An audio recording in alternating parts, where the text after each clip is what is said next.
in the school district of Lancaster. My wife works downtown here. You know, the life of the city and life around the city is a very integral part of who we are and how we see our identity as a family. And, you know, in all of those things, the work that I do, the person I am, being a father, being involved in the community, you know, I am really interested in how has the response been to what will end up being not just a page, but chapters in the history books through COVID, and how it's impacted our community and what it's meant for us to do work, to do different work, to do new work, to bolster the work we've always done in our community.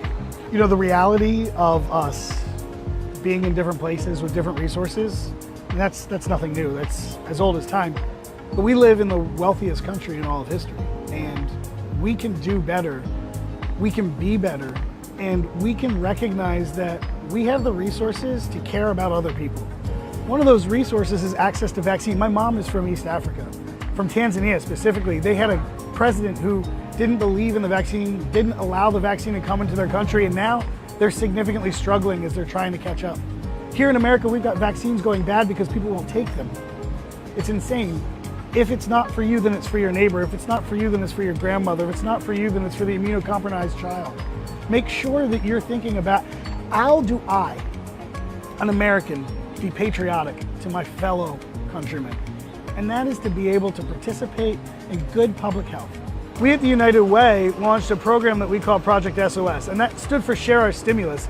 You know, I had a childhood friend, Kelly, reached out to me and she said, hey, my family got these stimulus checks and we don't need them. We didn't lose a day of work and we want to help. Where can we help? And I said, well, you know, these are the different organizations she worked with. She said, no, you don't understand. For us, this money came to us because we were supposed to need it. We want this money to go directly to people who need it. I thought, well, that's interesting. And there weren't any organizations doing that. And then a couple of days later, I get a message from an old seminary colleague and pastoral colleague in the community who said, hey, we've got these members of our church who are getting these stimulus checks and they don't need it. They're wondering where they can give it to help people. And we found this group out in the Midwest that they're calling Share the Stimulus. And could you do something similar? And so, you know, we looked and we said, if no one else is doing this and it's necessary and it's equity, right? The government distributed the dollars equally. Whether you had $25,000 a year in income or you had $75,000, whether you lost your job or you didn't, we said, let us participate in this conversation around equity and let's rebalance this. So we took those donations, we found a number of sponsors, good friends of ours and organizations, and we were able to take those dollars and turn 100% of that gift to a community member, a $500 check for a family that just had their car, you know, break down and they were worried about whether they get to work on Monday and lose their job, or someone who needed to buy diapers and didn't have enough money for that because they were out of work. And so we looked at those income ratios and we looked at what was happening to people with COVID and we went ahead and we did something new that we had never done before because it needed to be done. The community needed to see it done and no one was doing it. Can we please look to one another and do the thing that so many generations have done before us? Recognize that as much trouble and significant worries that we have in this community about people being treated fairly or unfairly, let's not do it to ourselves. Let's take advantage of the opportunity to maintain our health, the health of those that we love, and even those that we don't know.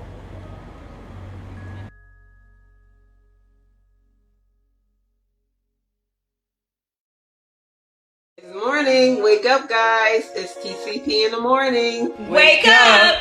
Wake up. Wake up! Wake up! Wake up. Wake up. Wake up! Wake up. Wake up. Wake up. It's TCP in the morning. It's TCP in the morning. It's TCP in the morning. It's TCP in the morning. It's TCP in the morning. It's TCP in the morning. TCP in the morning. It's TCP in the morning. It's TCP in the morning. It's TCP in the morning. It's TCP in the morning. Good morning. Wake up, y'all. It's TCP in the morning with the morning tea. Sing the song here in a minute. TCP in the morning.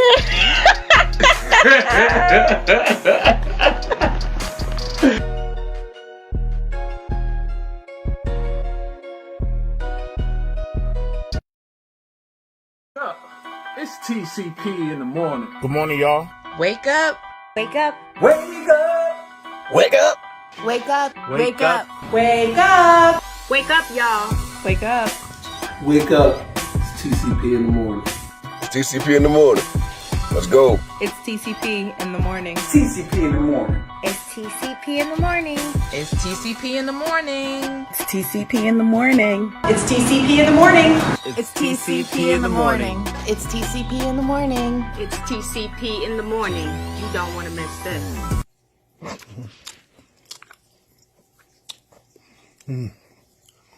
Wake up. It's TCP in the morning. Woo!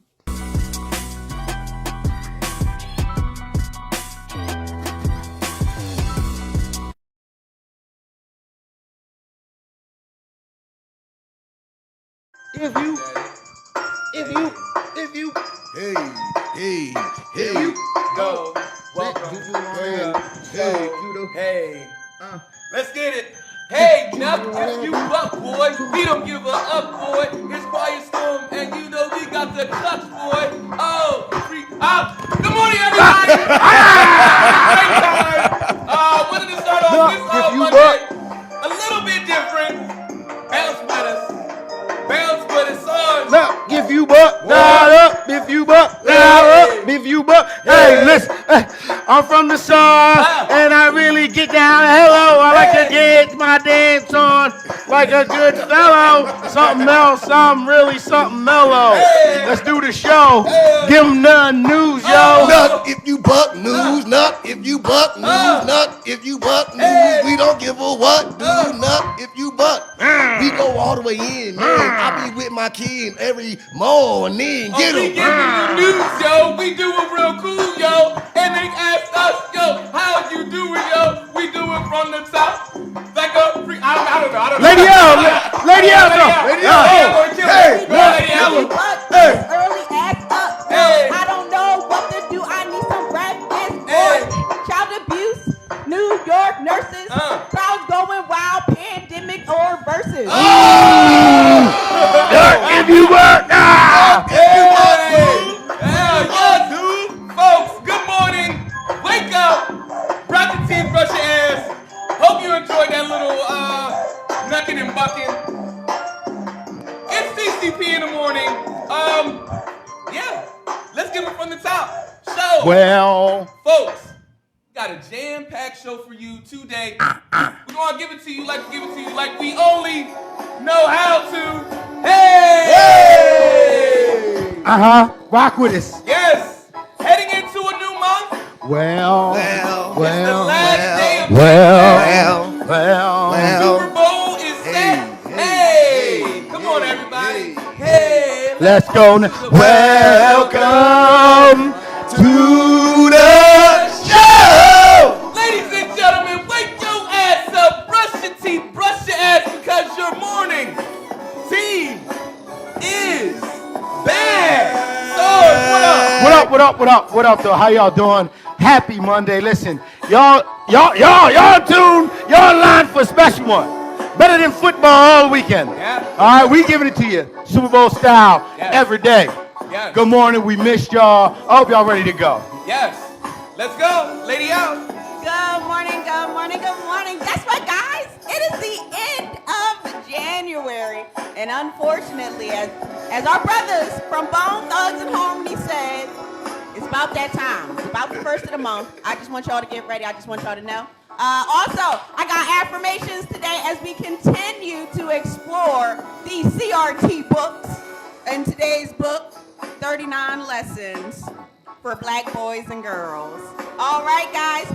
Happy end of the first month of the new year. I hope it was phenomenal. I hope you are one step closer to your goals, and I hope that you are a little bit closer to those New Year's resolutions. They probably aren't the same as your goals. Hey, but it's all right. Listen, welcome to the show. We got an in-studio guest coming in today with some Black girl magic. I cannot wait to share her with you all. Also, not only that, but my handsome husband co-host has some awesome deets. Over to the handsome husband co-host. Awesome deets. Awesome deets. I do have some awesome deets. Wait for it. Teaser. Tease. It's coming. Right. Just we'll both be surprised when I say it. Just playing. Folks, I am Marquise Lupton, also known as Disc Jockey Quiet Storm. Disc Jockey Quiet Storm. One of 3 hosts, one of 4 personalities on this thing we call TCP in the morning. The best thing you can have in your CUP. Yes, best thing you can have in your CUP. Let me rewind that. Best thing you can have in your CUP or your MUG. Either way, make sure you are indulging us. You dig? Let's not forget about DJ. Ooh, what up, man? Ooh. Can't call it, man. Glad to be here. Another great weekend of football. Man, I always feel good to come in here on Monday. Like the lights come on and my heart gets warm. It could be from the heat. Right. But really, it's just because I'm around people I love, man. I'm glad to be here. Let's get these people the news, man. Dig it. I'll tell you this. Sunday nights are it's hard to go to sleep because like I'm so excited about coming here Monday. It's like once like 10 o'clock hits, I'm like, ooh. I'm up at 4 a.m. doing research for the story. Like I was looking up child abuse during the pandemic at 4 a.m. Like, what do you do at 4 a.m.? Look up child abuse numbers. I can't wait to get to the story. Right. It's bad. You just sit around reading news. So you're, oh my gosh, you see what this? Oh, really? You with the news again? I'm sorry. It's my job. I love it, but I need to get back on the show.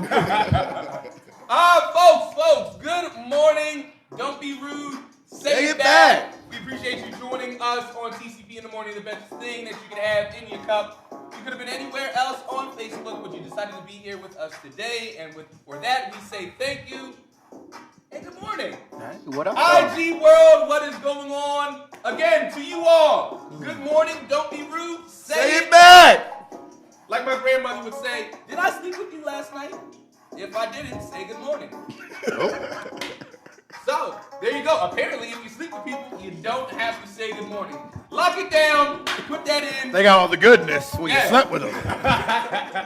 That's the quotable quote that you can put on your Monday status, folks. So, to the folks that are watching, good morning to you, Sabrina, Lisa, good morning, Soulfully, or Lori, should we say? Hey, Lori. Good morning to you, Candace, buenos dias. Welcome back to stateside. I hope y'all brought some of that sun with you.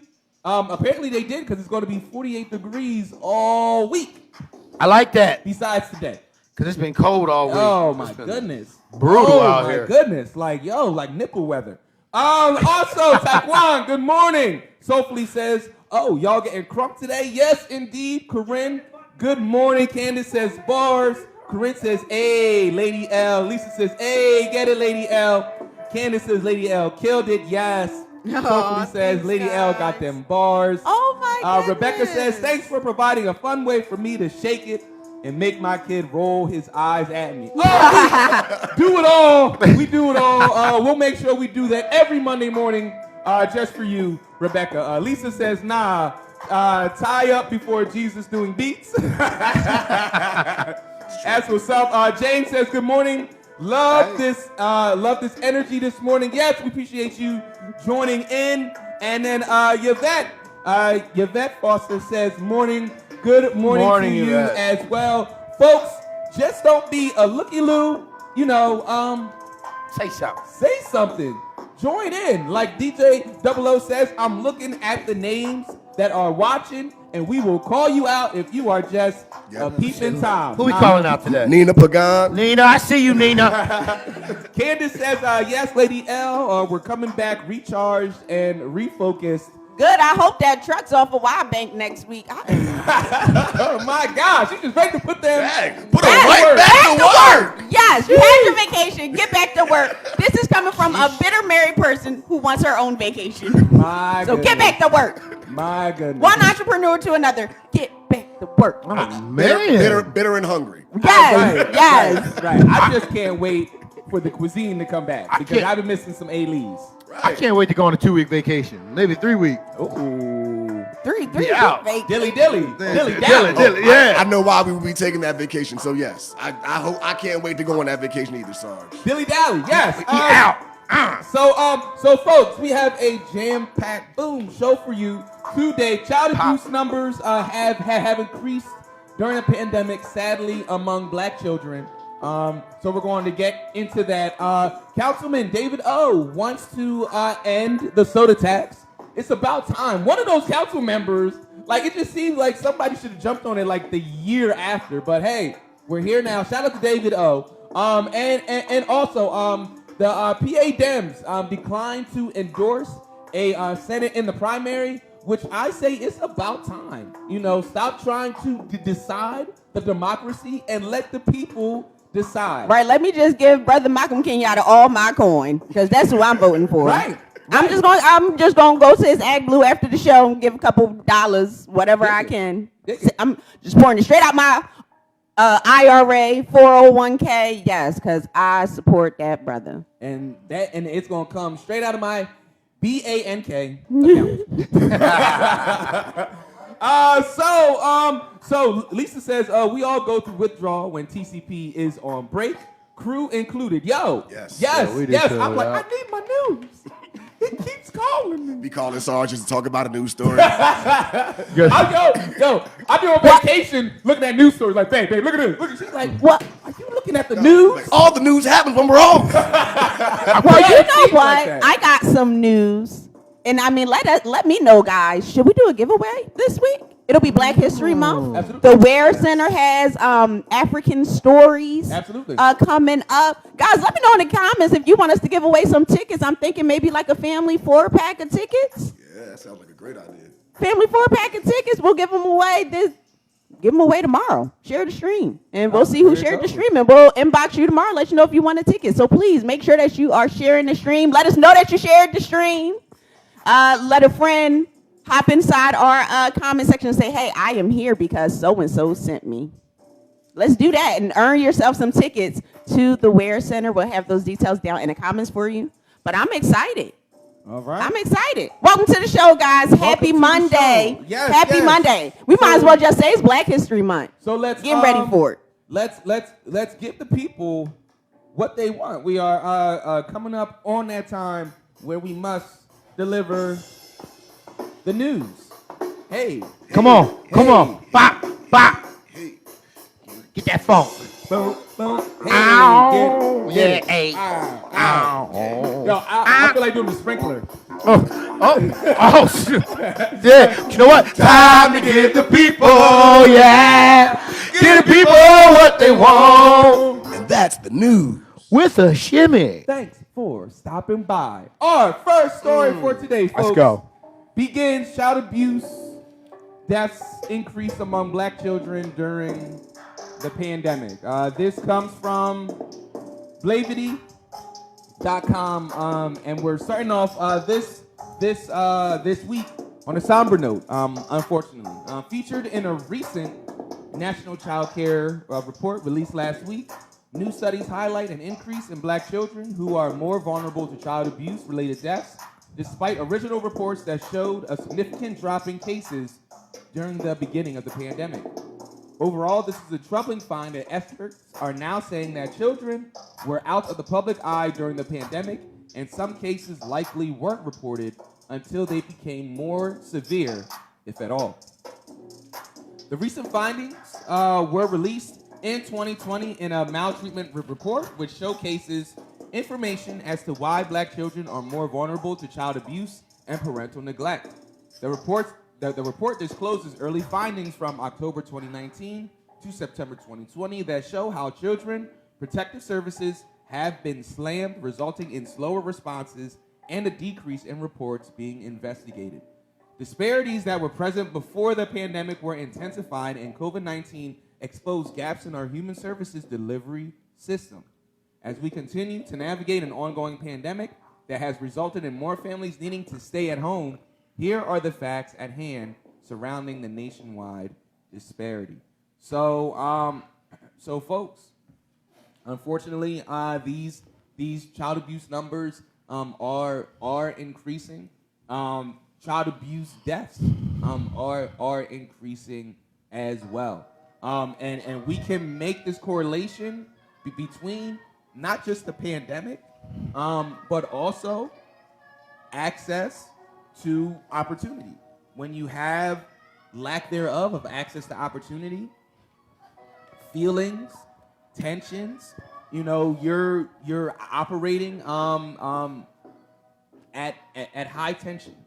Let's put it like that. And then anything, it's a tinderbox. Because so many things aren't, and this is no excuse at all, but because so many things are wrong in life, like just one simple thing can set you off. And we see it time and time and time again. Like a kid just being a kid, a 4-year-old kid just being a 4-year-old kid, you know, and because the parent, mom, dad, legal guardian, what have you, they're just getting beat down by life.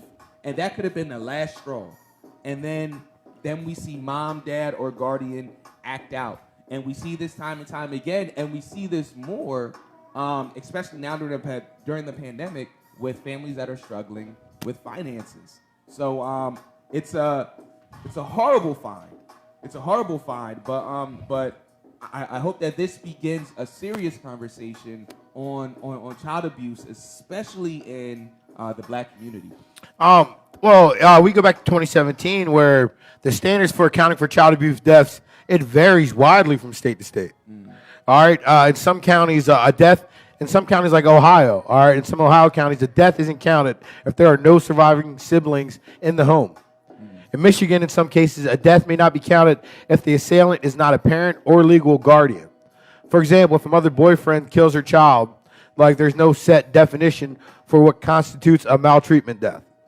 All right, so there's kids that are dying, but the way they're not reporting the deaths correctly.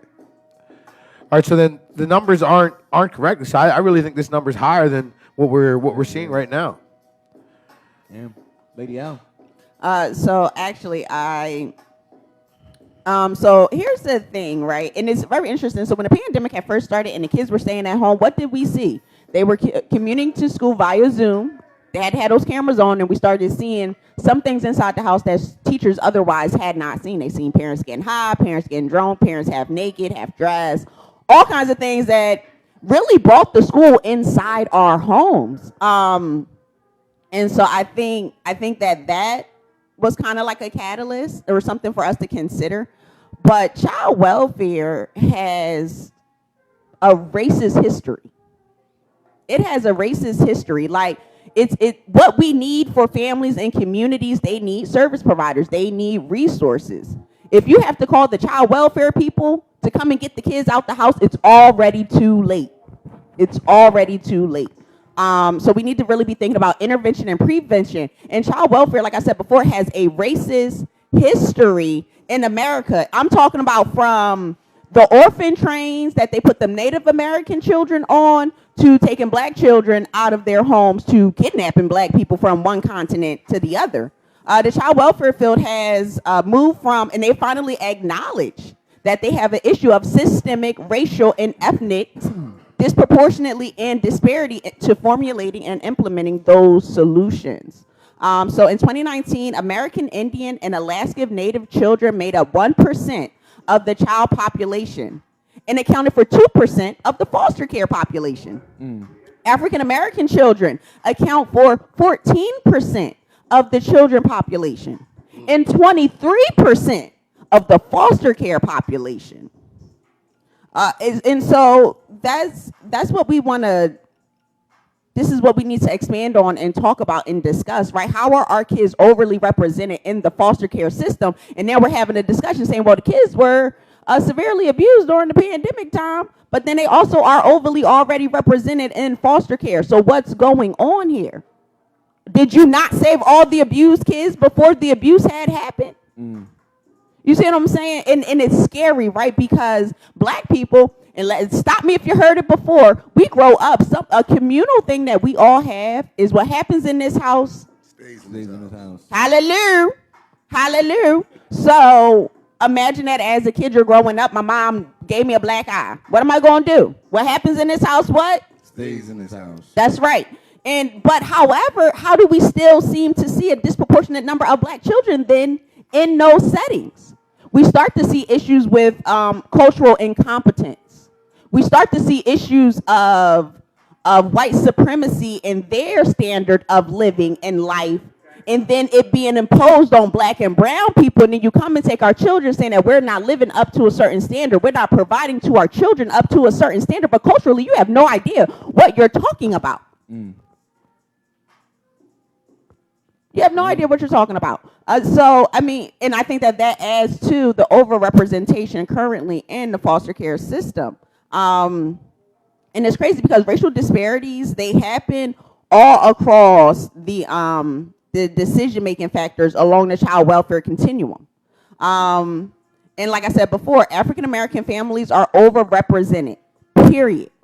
So we have to find a way to save our kids within our community before it has to get to child welfare. Again, if child welfare is knocking on your door, CYA, CYS, DHS, whatever you call them in your town, if they're knocking on your door, it's already too late. You needed intervention and prevention services beforehand. You needed yoga, meditation, church, whatever, beforehand. If they're already knocking on your door, it's too late.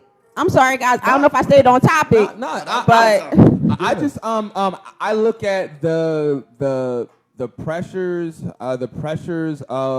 of the world, the pressures of the city. I'm going to talk specifically about Philly. When you have certain pressures, all right. Well, I don't have a car. You know, I can barely pay my rent. You know, my food stamps, or you could have fell off the cliff and you make too much for food stamps. You know, so you're in that little gray area. Like anything, like a bad day at work can just set you off. Something happening on the block, and there's so many people in Philly, like anything at any given time can happen on the block, thus frustrating you. And you just feel these constant pressures on you, and you act out on the person that you feel power over. You feel powerless in all these situations. And again, I'm not excusing this. I'm painting a picture for how this happens. Because what a lot of us like to do, and when I say us, I mean black people, what a lot of us like to do, we like to pretend and think that child abuse isn't an issue, isn't a thing within the black community. We like to say what? Oh, that's that white people stuff. But that's not really it. And these numbers show that is not the case. Being whooped with a switch, being whooped with a hanger or the extension cord. Let's talk about it. You know, the different things that you know, some of us, we've had conversation about it. You know, kind of like the oppression awards. Oh, you know, yeah, that's what we would call it. The craziest thing you've been whooped with. You know, some kids been hit with high heel shoes. You know, there's different things that parents got around going out to get the switch. Right. You know, that kind of punishment. Yo, you know? that'll mess up your mind, because if you pick out the wrong one, you'd be like, what is this? They break a switch over you, then you have to go out and get another switch. You know, so like dealing with that trauma and stuff, like it is abuse. It is a trauma. It is. You know, because then you know what it does to us? It instills that into that kid, you know, this is what you got to do, and then kids grow up doing that. Yeah. You know, and then they're stuck fighting demons, and their kids are stuck fighting their demons. So the sins of the father become the sins of the son. Right. It's like a slavery mentality that was passed down from generation to generation to generation, where like there has to be, we have to, you know, have these beatings. We have to have these beatings. We have to have these whoopings. You know, let's start reimagining, you know, what parenting is. You know, I've been reading up on something called mindfulness, you know, and stuff called gentle parenting. You know, gone or almost gone are the days, are that kind of parenting, you know, lack of better terms, that Joe Jackson kind of parenting. You know, I was raised with the iron fist and everything like that. It has its benefits. It has its yeah, definitely. You know, but we should definitely reimagine parenting. And it begins with our generation, you know, us millennials. That's right. It does. So, go ahead. One thing now, I'm here just looking at the numbers. It said federal officials highlighted a 4% decrease in child abuse and neglect, though, like from 2017 to 2018, though during the same time, they noticed a 17% increase in the percentage of child abuse deaths in black communities. Like, and it just goes to show the stark difference. And I don't think that we treat our kids any different than other kids do. I also like Lady O said, we're punitively reported, first of all, and then I do think we're also breaking out of that history that you were talking about, Keith, where now those parents who were parented roughly, right? Like I was parented rough. I know you were parented rough. Like we're seeing how the benefits that it had for us, and we're seeing the things that we do that are actually toxic because of that. Yeah, absolutely. We continue to stay behind. In 2016, a congressional commission on eliminating fatalities due to child abuse and neglect recommended that a nationwide uniform definition for counting such deaths and life-threatening injuries be rapidly designed and implemented. So, and it still hasn't happened yet. But I also want to bring to the floor table, and I'm sorry because we got a lot of white viewers, and I'm putting all our stuff out there on Jump Street. But I know for myself, I don't use corporal punishment so often with my own children. However, something in the community that maybe we should discuss is the idea of I'm going to beat you so that the cops don't have to. Right? The idea that if I discipline my children in their earlier years, when they're older, they'll be able to maintain themselves, not have these random emotional outbursts, not be misbehaving, not be doing things that can land them in trouble. So I'm going to beat you before the cops do. And I mean, so there's also that, right? So I'm beating my child, not necessarily because I'm angry or I'm trying to necessarily teach them discipline, but I want them to understand that there are rules in this society and in this life, and there are parameters. And when you break out of those parameters, you're likely to get your butt whipped. Whether it's by the police, ICE, the sheriff, anybody with a badge on who enforces rules and regulations, they're then going to do what at some point I'm not capable of doing anymore. And they're going to do it for me. So let me do it while you're 8, while you're 9, while you're 12, so that when you're 17, I don't have to get a phone call or find out that my baby got hurt on social media. All right, so let's take it to the comments, and then let's take it to our next story. Man, we got a lot. Sophie says, this story is so sad. Keisha, good morning, Keisha. She says, good morning, TCP, Sarge, Storm, Quan, and L, and all the viewing family as well. What is going on with you? Candace says, neither have I. I actually try to catch TCP when they go live on Friday to Sunday or rewatch on a previous episode. Thank you for that, Candace. We definitely love you. We got to have you and your husband up on here soon. Sophie says, what? Oh, my goodness. Terrible, poor babies. Keisha says neglect and lack of discipline is the beginning of abuse. True fact, Sarge. And then says, darn, if mine won't respect authority, though, that's word. And says, lack of parenting, I'm chasing definition, beginning abuse. And then finishes off and says, fact, Lady L, tell you not to discipline them so they can kill them. Candace says it's an issue, but we never saw it as abuse. It was the norm. And then Sophie says, wow, you're absolutely right. I've seen mothers snap on their kids for the smallest things, like wanting some juice. Like you said, not accusing on the trauma, but wondering what's going on with the mom to snap over some juice. Exactly. Noni Iris, good morning, Noni. She says, surrounding yourself with a supporting village is so important. Adults need to realize we need time out too. Absolutely. Sophie says, mental health issues are really treated in the black community. Y'all are spitting facts this morning. Sabrina says, I don't condone abuse, but I can't get behind this gentle parenting trend. These parents let their kids run-ish. My stepson's mom tried that, and he has become so entitled. Well, to that point, Mama said knock him out, Sabrina. Still in charge. Right. Sophie says, it's funny because although my mommy tore my butt up when I was a kid, I don't have to beat my kids. The look is enough. Amen.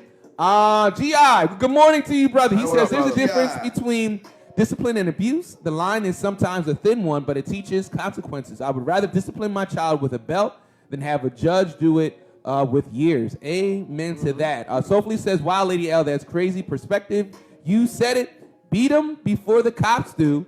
And Lisa says, the chancla.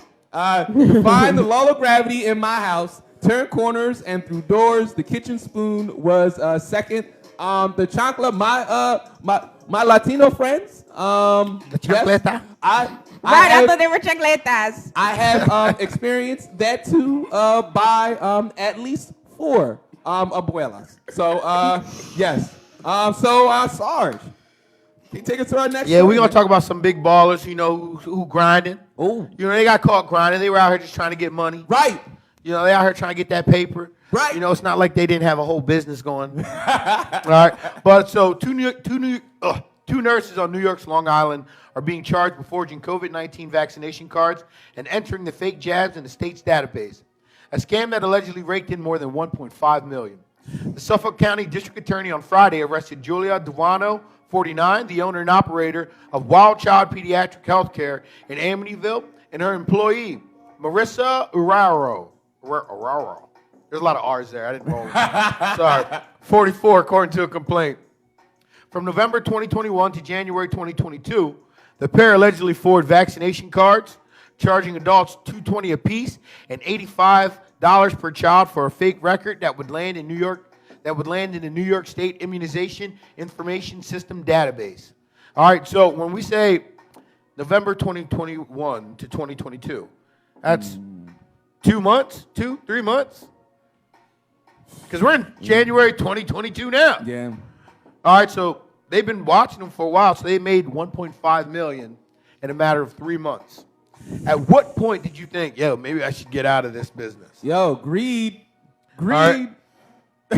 So at this time, prosecutors said that on one or more occasions that they allegedly created records to indicate a vaccine was given to an undercover detective, despite never administering the vaccine. Forging COVID-19 vaccination cards and entering false information into the New York State database used to track vaccination records puts the health and well-being of others at risk and undermines efforts to slow the spread of COVID-19 virus, Special Agent Scott Lampert said in a statement announcing the charges. During the search of Duano's home, officials said officers seized roughly $900,000. They also allegedly found the ledger documenting profits from the scheme in excess of $1.5 million.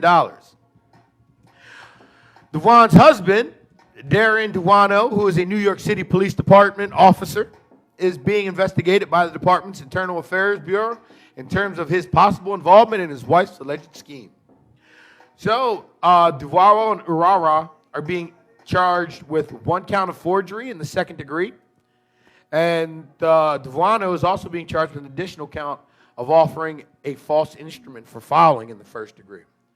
The pair's legal defense was not immediately clear. And just a month ago, New York Governor Kathy Hochul signed a bill into law criminalizing fake COVID-19 vaccine cards. But I just want to say, did you guys notice 1 charge, 1 count of forgery? Right, I'm confused because didn't you forge like hundreds of COVID vaccination cards? You found the documentation with it on it. But first of all, and I'm also, this lady needs to lose whatever licensure she has because she owned like some kind of pediatric center. Like she needs to lose her center. Like I'm confused about how these people are able to get a slap on the wrist. Are you confused? You know what? No, I'm not. Are we? Nope. Are we? Nope. You know? Nope. This is Kyle Rittenhouse, Brock Turner, all those other slap on the wrists. This is that. Like this is egregious. I was gonna say, didn't people just get caught and not get punished for the same thing? Yep. And then people made millions of dollars off of it. Yeah. Like you got to start punishing people. This is forging a federal document. Like this is like me forging a Social Security card. This is like me forging a birth certificate. This is in Baltimore, a official was indicted for lying on their mortgage. But then these people here, they're forging federal documents during a pandemic. So here's the thing. So this one woman, she's a pediatric nurse practitioner. All right. First of all, the nurse practitioner is like the one that does all the doctor stuff without having to pay for the insurance of being a doctor. They get to write prescriptions. They can give you a shot. They do all that stuff, right? She's a nurse practitioner. She has her own pediatric practice. Yeah. So essentially, she's like a doctor, but not a doctor, right? And she has her own office building. And she used that to make these fake COVID cards. Not only that, let me tell you about the juice. Guess what her husband does for a living? Let us know, because this is the dun dun dun. He's an NYPD police officer. So you wonder why, A, she was able to do it, B, why she only got a slap on the wrist. And here we have time and time again, you know, those that are operating above the law, those that are in the law operating like they are above it. I just want to say that, you know, if you look at the numbers at 220, it's like if 1.5 million divided by that 220, if it was just the thoughts, it's almost 7,000 people that would have gotten these fake ID cards. All right. Now, who's to say that these people didn't give other people COVID and they didn't die? Right. Why aren't these people being treated like the dealers? The dealers that give the drugs to OD patient? Like, these people are they're pushing the pandemic into spaces to where people think it's safe. Right. That's like a terrorist attack. Like, I'm sorry, it's an attack. Yes, it is. They need to be charged with more than just a slap on the wrist. Oh, definitely. More than just one count. Look, they're going to give that money back because they can't really prove that $900,000 in cash that they found at the house is tied directly to that. Right. They can't. She has her own business. He's a police officer. And you mean to tell me there's nobody on the police force that didn't get none of these cards? But how does he keep his job too? He's under investigation. How does he keep his job too? If your wife is committing a crime from your house, but not, how does he keep his job? But in one of the articles, it says that some of the money was found inside NYPD helmet bags. So this could be potential money stolen from an evidence locker. But let's not go there. We don't know. Where these helmet bags come from that are from the NYPD, which means that you took them from work, you brought them home, and you stashed them with cash? You know what? I guess I'm going to say I'm glad that they're husband and wife, which means that they, by law, don't have to rat out the other one. So I think that's good. I mean, it'll be an issue with her employee because she had her employee in on this. That was the other woman, her employee. But her and her husband, they ain't got to be backbiting each other on trial or anything like that. You know, I'm not throwing my wife under the bus. I'm not throwing my husband under the bus. I don't know. Keep each other safe. They're going to get away, and this is unfortunate. To let you all know, the cards, they were selling $220 for adults and $85 for children. Now, let's just make this make sense before we go to our next story. Like, y'all are paying, you know, if it's you and your kid, y'all are paying essentially $300 to get a card that's free. Make it make sense. Because I don't want to get the if you have jab. the money. Yeah, and I don't want to get jabbed. Right. I guess, hey. I guess a pair of needles is worth at least $300. I guess. I don't know. I'm not there yet. But you know what? I never want to get there. Yo, all right. So Lady L, can you take us to our next story, please? You think they're Trumpers? You think they're Trumpers? Yeah, all right. So our next story. Nowadays, I don't even know because listen to Bill Maher lately. I don't know. Like his whole politics changed. So, Lady L, yeah. Are you sure? Are you ready? Is you positive? Sorry. All right, guys. Listen. So next story comes from our lovely city to our east, Philadelphia. Republican City Council member David O. introduced legislation to repeal the Philadelphia's soda tax. Y'all, yes, it is about gosh darn time. And listen, I've been saying this for years, ever since Kenny said, let's do it. It was a sham, y'all, and they've been stealing the money. Let's keep going. If passed, the Philadelphia beverage tax would disappear on July 1st, the first day of the city's next fiscal year. There's currently no sunset date for the 5-year-old tax, which adds 1.5 cents per ounce on sugary and artificially sweetened beverages in the name of reducing the consumption of sugary drinks, funding public pre-K, and upgrading the city's recreation centers and libraries in something called an initiative called Rebuild. In a statement, O said the city has fallen short of achieving those goals while punishing Philadelphia's poorest residents. The Kenney administration presented the policy as a means to fund pre-K, the Rebuild program, as well as reduce consumption of sugary beverages. Data shows just 36% of the total revenue has gone towards funding pre-K programs and 6% towards Rebuild. So that's 42%. You said you were going to do this, you increased the tax. 42% have gone to pre-K and in the Rebuild program, which is our rec centers and our libraries. Where's the rest of the money? Well, let's keep going. A 2017 report by the city controller's office found that the Philadelphia beverage tax has garnered more than $330 million since its inception. The figure includes revenue from fiscal years 2017 through 2021. During that time, the majority of the tax's revenue, about 54%, went into the general fund, where it remains untracked and can be used for other spending purposes. Here we go. That's the end. The bill must pass out of the committee before going into a full council vote. Oh my goodness, guys. Listen, I understand that it made, $330 million, but imagine how much money they lost because there were a number of people like my relatives who would just drive out into the county and go shopping. I'm going to drive to Montgomery County. I'm going to drive to Cheltenham. I'm going to drive to New Jersey. They'll drive anywhere to save on that soda tax. Just like there are people that drive to Delaware to save on gas.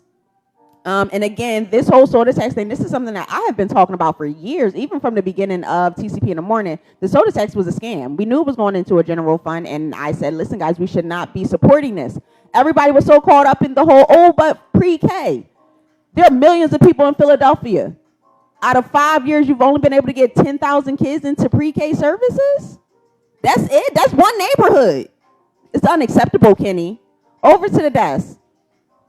Go ahead, sorry. We knew what was going on. I can't figure out with all the crime, where the numbers are rising as far as violent crimes and murders in Philadelphia, just this year alone. Where's the big disconnect at? Like all that money that was put into all these programs, all the money to help out the pre-K. Listen, some of them pre-K kids, how old are they now? Right? Like, what pre-K did they go to? Where's these pre-Ks that they built? All right, could they go to pre-K for free, or did the parents have to pay? Like, I'm curious. Like, what? It's free if you are within a certain income guidelines. I think is all they did was use something to create they just got more revenue for their slush fund. All right, to have fun with their play money, their rain money that they can do whatever they want. They go, hey, bro, you came up with this business idea. I'll tell you what, you do it for the city. I'll give you this much. You kick me back this much. Yeah, we both eat. Donate this no much one's to my following. campaign. No one can follow this money. No one's tracking it but us. And you know who's overlooking it? Us. Right.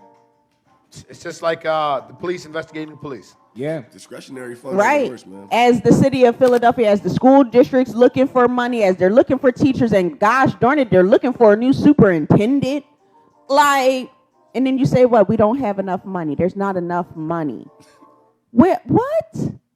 And I'm concerned because I'm wondering if some of this money that they did for violence intervention and prevention program, if it came out of the general fund of the soda tax. Like, where did the money come from? Or did it come from COVID money? That's a good point. That's more money that's going to go to that slush fund. To comments. Sophie says it's funny because although my mommy, no, we read that already. Excuse me. All right, here we go. Arthur says, tax sparkling water, tax dockers and penny loafers, tax people named Biff who live on the main line. Absolutely.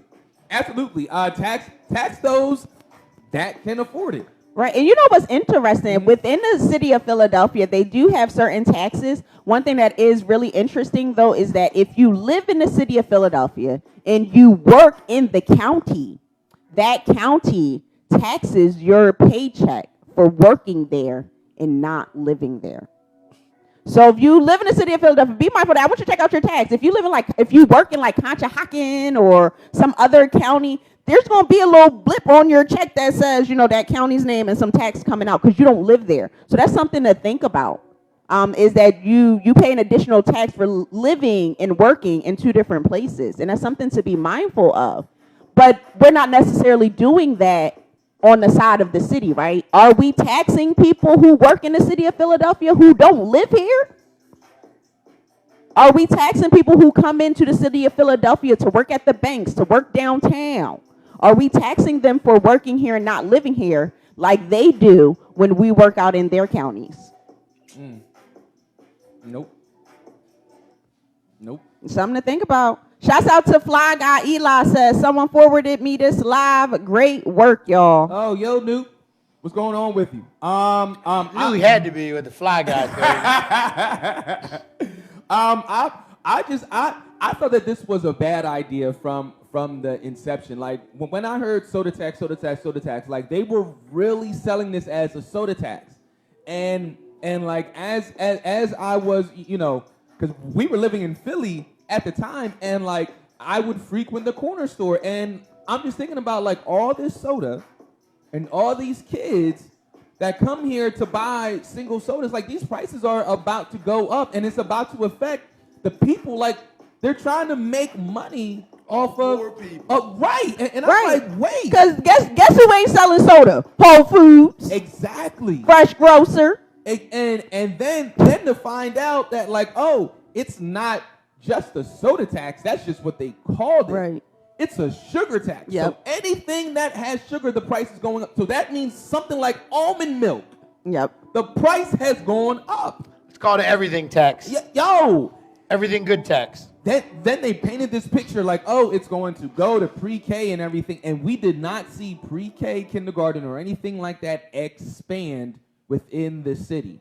And still waiting for Superman messing around with that school district and them charter schools trying to get in there. Philly has to hold these public officials accountable for this. Yeah.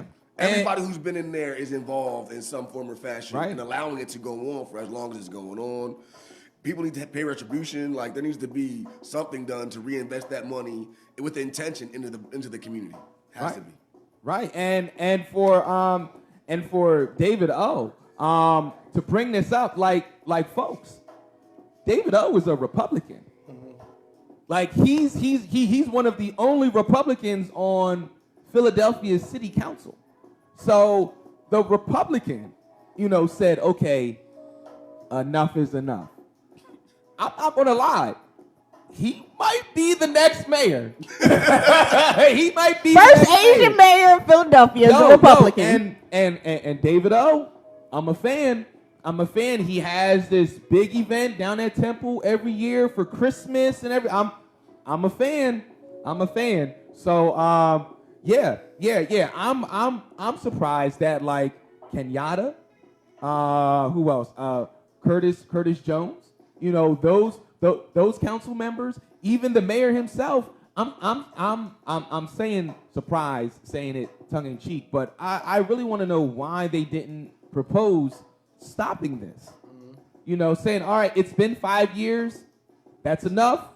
We need to go tax something else, like GI says. Right. This is how he pays for his mistress, bro. Philadelphia has, I'm going to say about between 4 and 6 prisons within the city limits.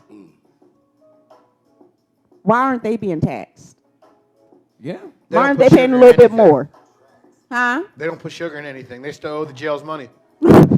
And then for the sugar tax to be just in the city. Like, just in the city.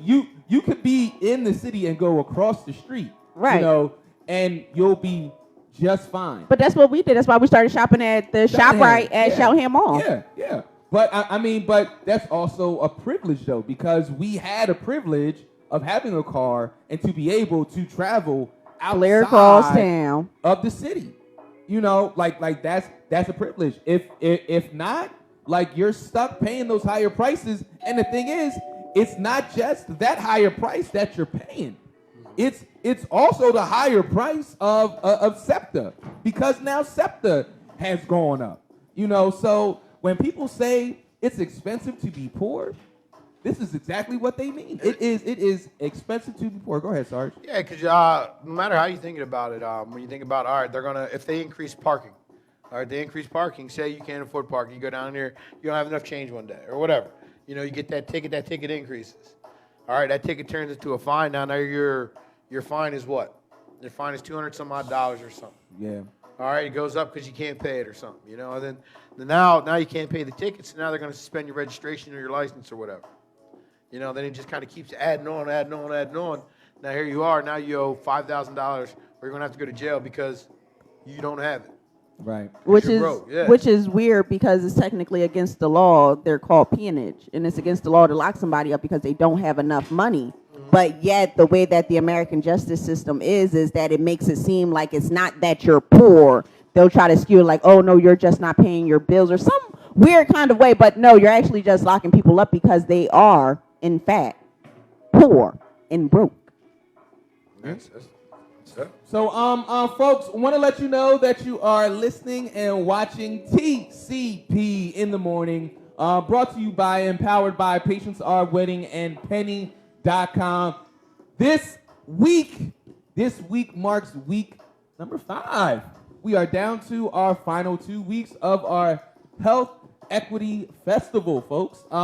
This week, we have none other than the outrageous Swim Good. They will be singing some of their latest hits and some new music as well. And of course, Boost Mobile, LaHeap, assistance for rental, assistance for heating bills, and so forth. And of course, Soulfully Thomas bringing the good eats. Last week was amazing. Latin night was perfect. Yeah, it was lit. Oh my gosh, it was perfect. Rice and beans and that pernil. Yes. So folks, again, come and join us this Friday at 6 p.m.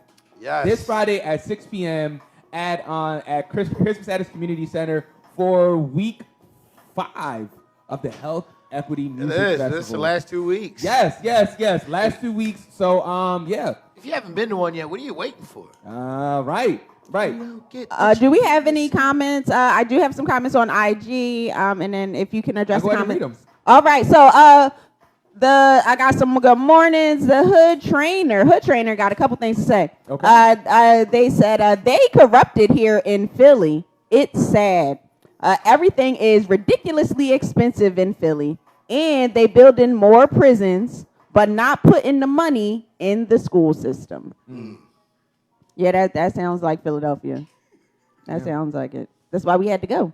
Taekwon says, tax vegan food, LOL, it's already expensive as hell. So our next story on the docket is analysis. Everyone, check this out. But before I do, let's get to these comments right here. Soulfully says, where's Ray's comment? Ray Privilege to work tax. Ray made a comment about he's dreaming, but he's not, and that this is all not a reality, something like that. And I was going to read it. Yeah, here it is. He goes, morning. It says, I don't know what day it is. I'm rocking out to REM, R.E.M. REM. Yep, REM. Losing my religion and listening to y'all. Grand Rising, y'all. This is all just a dream. All right. Well, let's talk about a reality. Pick up your book. While we're at it, While we're talking about picking up books, because Ray didn't pick up his yet. Pow, pow. Look, folks, you can call up right now, 717-992-5569, to get your signed copy of Mom, My Mom's Not Cool. Unless you're Ray. Written by our Tuesday analyst, Ruby Tuesday. So call up 717-992-5569 to claim your copy today. Also, folks, beginning tomorrow, we are going to be giving away tickets for the Ware Center and the Ware Center event. So you want to stick with us and share the stream as well. Ray says, I just told Andrew Dixon I'm getting it around 9:30-ish. I be forgetting. Wait, where at? 9:30 from where? Right, you coming to the studio this morning, Ray? I know, I'm still on the show at 9:30. Nobody gonna be home. So, folks, all right, so our next story is Georgia's anti-voter law is actually working. I know that's something that y'all do not want to hear, but these anti-voter laws, they're working. They're working. So this comes from News One, and it says Mother Jones analysis published on Friday that Georgia residents experienced a dramatic increase in mail-in ballot rejections during last year's municipal elections. A development the report's authors say is attributable to the state's recently enacted Republican-led voter suppression laws.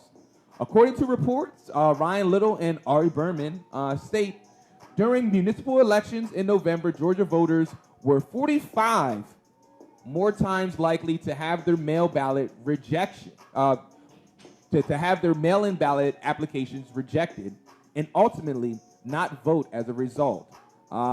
If that same rejection rate were put in other races, we're talking about more than 38,000 votes that would not be counted in areas like Georgia where President Biden won just by 11,000 votes.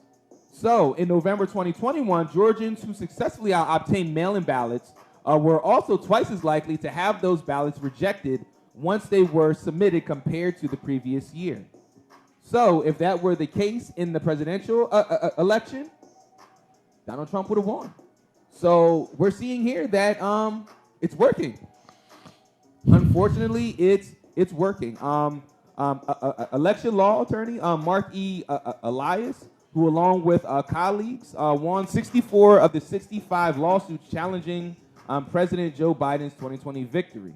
And he reacted to the Mother Jones report by tweeting, "This is why we are fighting this new law in court. Democracy is on the docket." So, again, more than half of mail-in ballot applications were rejected because they arrived after the state's newly imposed deadline to request them. In 2020, Georgia voters could request a mail-in ballot up until the Friday before Election Day. Under the new law, signed by Governor Brian Kemp in March of 2021, voters must place the request no later than 11 days before the election, which voting rights advocates say is too early and burdensome for many voters. So, Lady L, before I go into my commentary, what say you here about this story? It just makes me think about racism in motion, right? And how we're just watching this happen. And it's crazy because everybody's been saying, all kinds of senators and our legislators have been saying, oh, this isn't going to impact black and brown voters. Oh, this isn't going to stop them from voting. Oh, they continue to vote. So here's my thing. If it doesn't stop them from voting, if it's not going to harm them from voting, then what is the point of you doing this? It's like CRT. You're stopping something that's not happening, but you're saying, oh, I want to be preventative about a thing that doesn't really exist. We're seeing if those laws had been imposed last year when we were all voting against Donald Trump or whoever we were voting for, we would have seen a lot of those votes be squandered away or be lost or be not counted.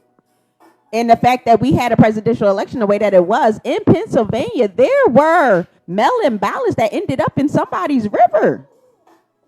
There were thousands of mail-in ballots in the state of PA that were found randomly along a riverbed. So instead, for us here in Pennsylvania, our GOP, instead of them making laws, they just get their people to be our electorates, and then those ballots just disappear and are never counted. Versus if you go further down south, they have them now as laws. Right? And so now they're saying, oh, well, you need this. Oh, well, you need that. Oh, you need to be this many days away from the voting for your vote to count. And it's just like people of color are being disenfranchised as we speak. They might as well have said, hey, we're making these laws because we're scared that you're going to take over. And listen, guys, I need y'all to go out here and vote. I need y'all to get your own names on the docket. Go for school board. Go for trash man, comptroller, electorate. Go for all those different things because change starts with you. And if you're tired of talking about it, then go out there and be about it. Over to the desk. Hey, listen. In 2021, 19 states enacting voter restrictions. So this is something that's going to follow across the United States. All right, state Republicans spent 2021 hunting for the widespread voter fraud that former President Donald Trump told his supporters cost him the election. And now they're still looking for it in some states. You know, and the more and more we uncover, the more and more we realize, like, yo, they messed up. They were cheating. Like some people were cheating. They had their fake electors, you know, who said they were the ones actually casting the real ballots or the certifying the election for the states. The GOP had a whole party across many states, an organized effort, which is now they're now being investigated. They're being subpoenaed to Congress. All right, so there were lies that were spewed, laws that happened because of lies. You know, I'm not going to stop saying it. The GOP, they need to be sanctioned. They need to be forced to give up seats. Like, they need to be forced to lose power. At the very least, they shouldn't be allowed to run for elected office again. Yes. At the very least. All these people that have done this, that are tied to this, they need to give it up or they need to go to jail.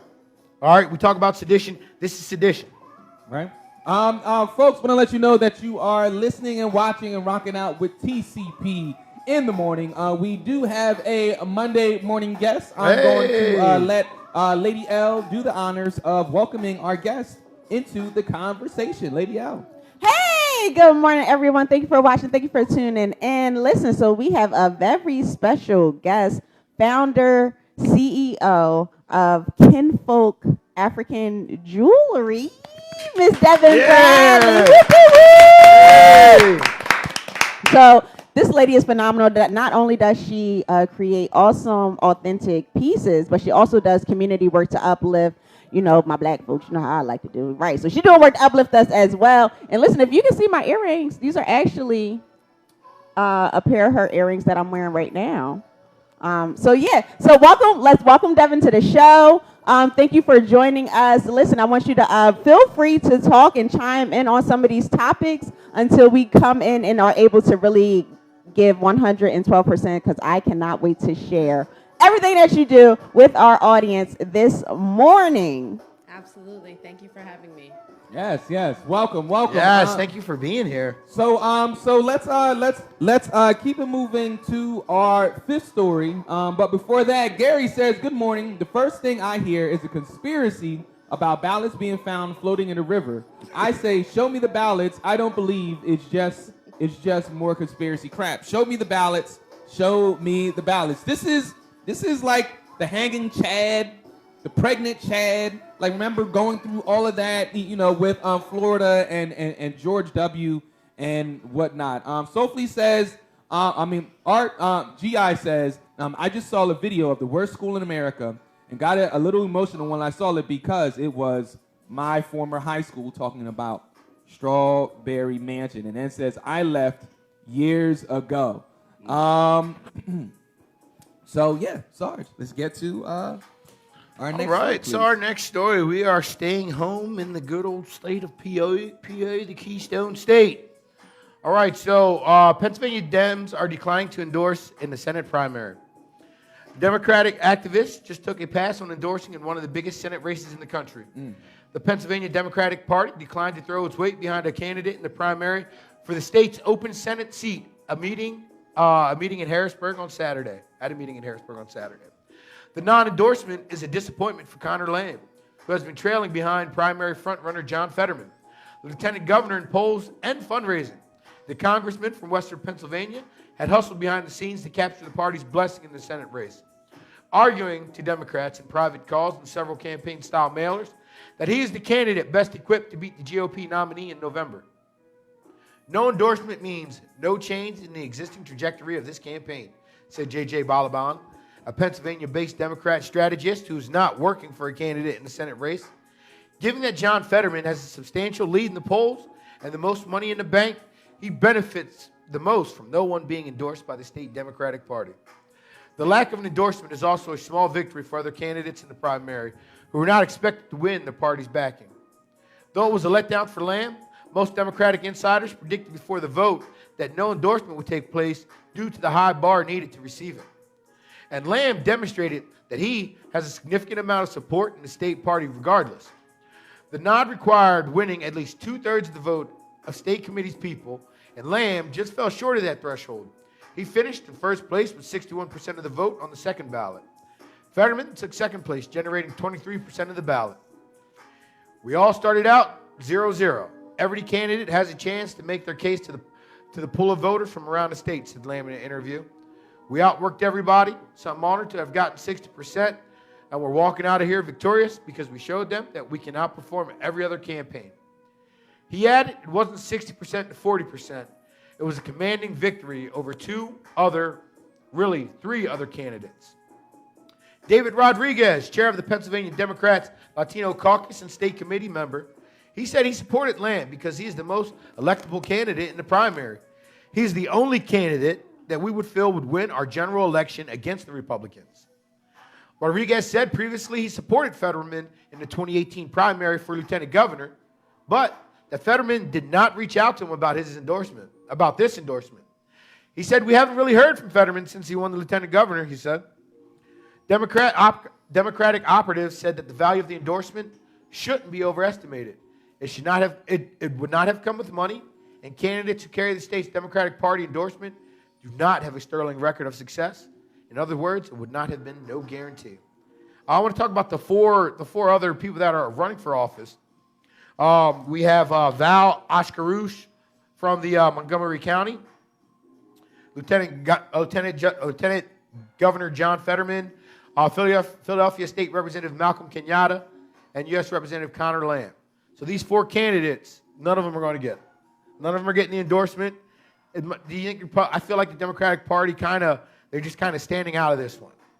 Like, I don't want to get involved. I think it's about time. Well, I mean, from the city Dem perspective, people have always pushed back because they felt as though that the endorsement process would choose the candidate. Mm-hmm. Like the party saying, hey, this is our guy, unfairly tips the scales, and it stops people from doing their due diligence in the primary. They're just saying, oh, well, the party supports this person, so I'll go support this person. What a lot of progressive Democrats wanted was to get rid of this endorsement process and let the people decide who should be represented in the general election. So I'm really on board with this because what the state Democrats had decided to do was take a step back and let the candidates go throughout the rigmarole of campaigning and everything like that, and then when that May primary comes, let the people decide who will represent the Democrats in the general election versus letting the party do it. 4 years ago in the Lancaster City endorsement process, that got ugly to the point that like people, hyperventilating, people yelling, screaming. I believe one person even passed out from being so upset. So these things can get very contentious, and the fact that they said, no, we're just going to let the people choose, I think is a step in the right direction. I feel like it should have been like that from the jump. You know, Absolutely. like it should be like that across the board. Yes. Like, that's how you get in all this murky, this dark money situations. Yep. You know what I mean? So and think about when you're running for office, how disheartening can that hear when you hear, oh well, the party is pushing behind this other candidate. Yep. Everyone should be allowed to vote in all primaries as well, guys. Like, it shouldn't be this segmented thing. Like, if I'm an independent, I should be able to vote in a Republican primary and a Democratic primary. Now, see, I'm gonna have to push back a little bit because then you can tip the scales. Like if I'm a Democrat, all right, and if I'm able to vote in a Republican primary, I'm not gonna choose the best candidate. I'm going to vote for but then that's the the worst part. candidate. But then that's because you're not listening, right? Because they could be saying things that could benefit you. You know No, what I mean? I'm going to purposely vote Right. for the wrong candidate so know. that the wrong candidate goes up against the Democrat. I'm trying to get into a place where we're eliminating this party concept. You know what I mean? That's what I'm more attacking by using my vote in that way. That's what I see. I don't think we can.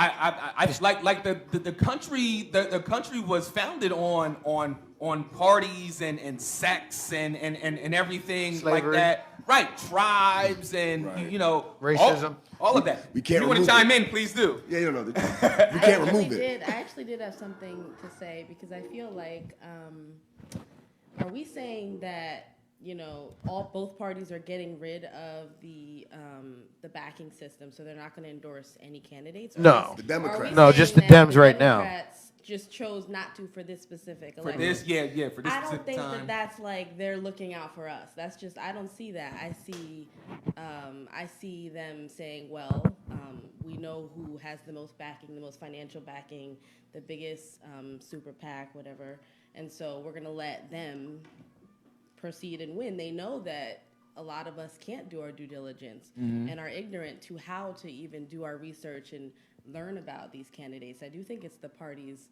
responsibility to an extent to educate their people on at least, preliminary, like what are these, candidates about, and then you push from there. I mean, a lot of people who are voting don't even have internet access. That is true. That is true, Lady L.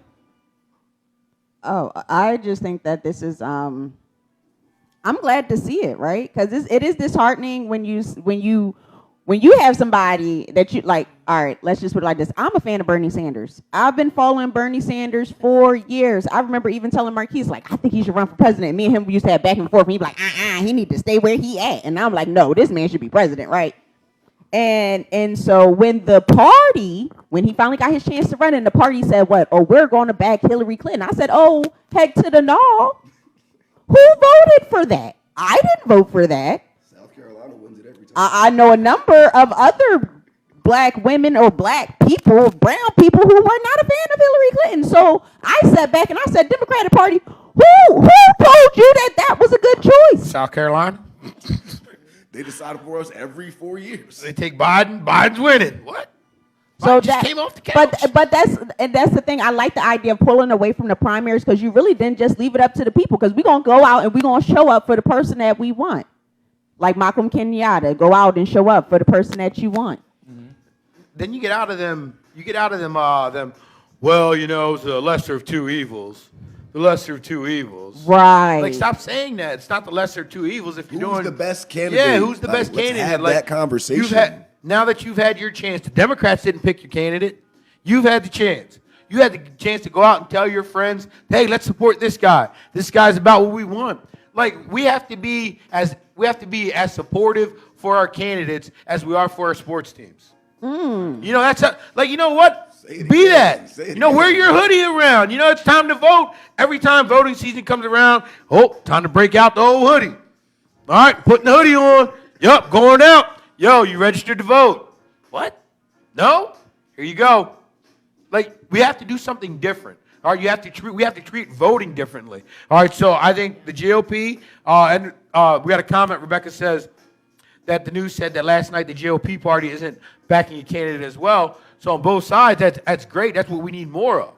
So then we need that. Right. Yeah.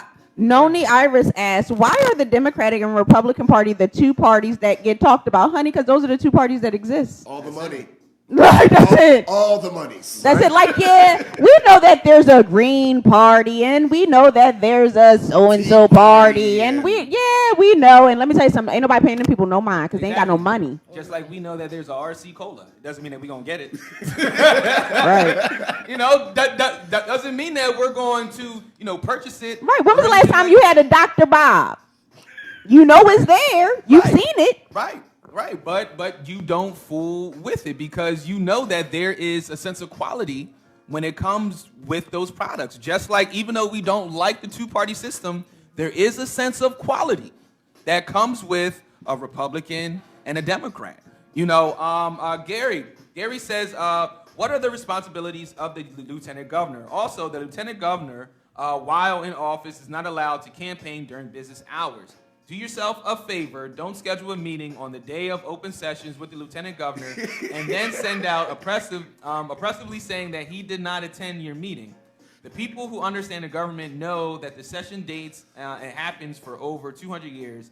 It makes you look political science ignorant. To that point, Gary is talking about the lieutenant governor blowing off the Black Clergy Consortium. And yeah, he scheduled it on the same day as the first day of Senate session, as if we don't know the first day of Senate sessions for the next 4 years.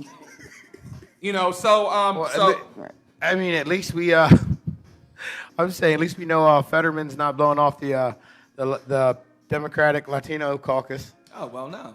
You can't. What are you talking about? He just did. He hasn't talked to them since 2018. You guys remember I read that I was being a little story. You guys bring it back around, guys. Bring it back around. Look, and honestly, Representative Malcolm Kenyatta, he placed third behind Fetterman and Connor Lamb. Yeah. All right. Connor Lamb got all that fame, all that publicity last election. All right. Yeah. That's the only reason he's beating him. Fetterman just happened to be lieutenant governor, and he took the weed tour. And because Connor Lamb's a good-looking white dude. Yeah.